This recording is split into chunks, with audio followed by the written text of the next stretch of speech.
got that with Kirbyman62 from O&M. He leads with Uxie and I lead with Hippowdon. He yawns and I use Stealth Rock. Yeah, it's a bit faster this time because the original battle was like 20 minutes long. So I use Thunderfang.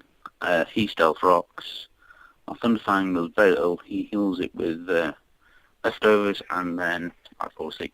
So I bring in Dad and he U-turns to switch in Breloom.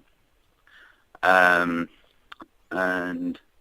what do I go for here? I go for Earthquake, but before then he substitutes. So, but my Earthquake doesn't finish off his substitute. This problem here, because he then decides to go for a Focus Punch, and I have to kill the substitute first before I can deal damage to him to stop him from Focus Punching me, but I can't do that, and he's got me in one-hit KO with Focus Punch. And he had the Toxic Orb thing. So I bring in Gallade, I go for Cypher Cut, and he switches into Fortress. So here I decide to switch back out because Gallade's now got a Choice Band, so let's bring in my Infernape.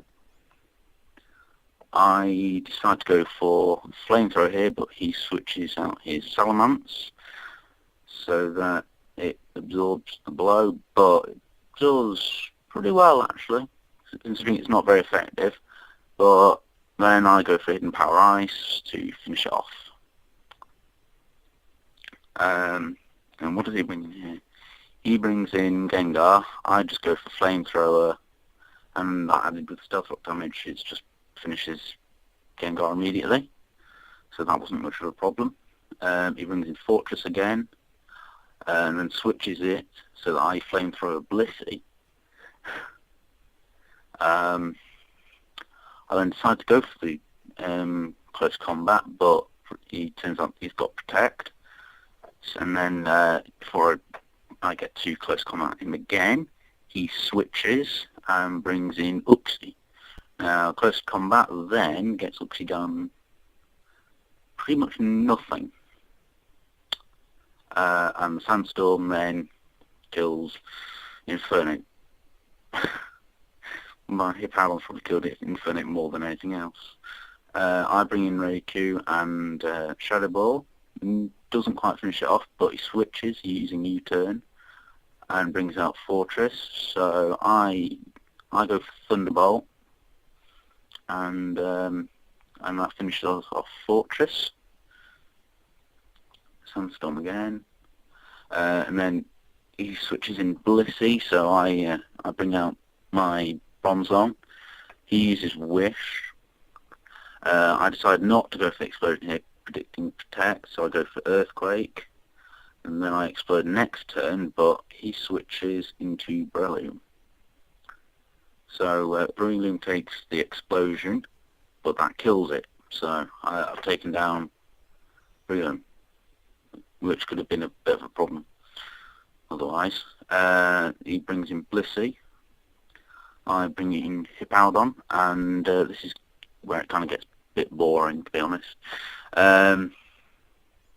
It's just sort of a mix of Wish, Protect, me Earthquaking and trying to get him down, but him healing. But first I have to wake up first, and he's getting me down with Ice Beam. But the good thing is, he only gets me down to a slight bit of health here, and then I wake up the next turn, and I'm faster, so I can use Slack Off to heal back to pretty much all the health. But the Ice Beams again gets me down below half, so I have to Slack Off again to get into the green. And I've pretty much got all my health there, but now he poisons me with Toxic to slowly kill Hippowdon.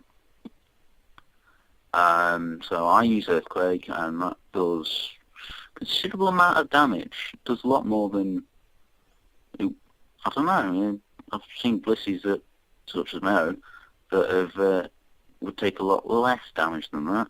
But no, I think this is still defensively EV'd because it's not dead. Yeah, the Wish has healed it back up again after protecting. So I've earthquaked again, it's gotten down a bit. He ice beams, and that's probably the changing point because he can Wish here, but I'll kill him before that, or he can try and ice beam me, but I'll go first anyway. So I take down Blissey, and he switches in his Uxie, but that will be immediately killed by Stealth Rock. Yeah, I bring in Galley just to finish it off with nothing. Good game.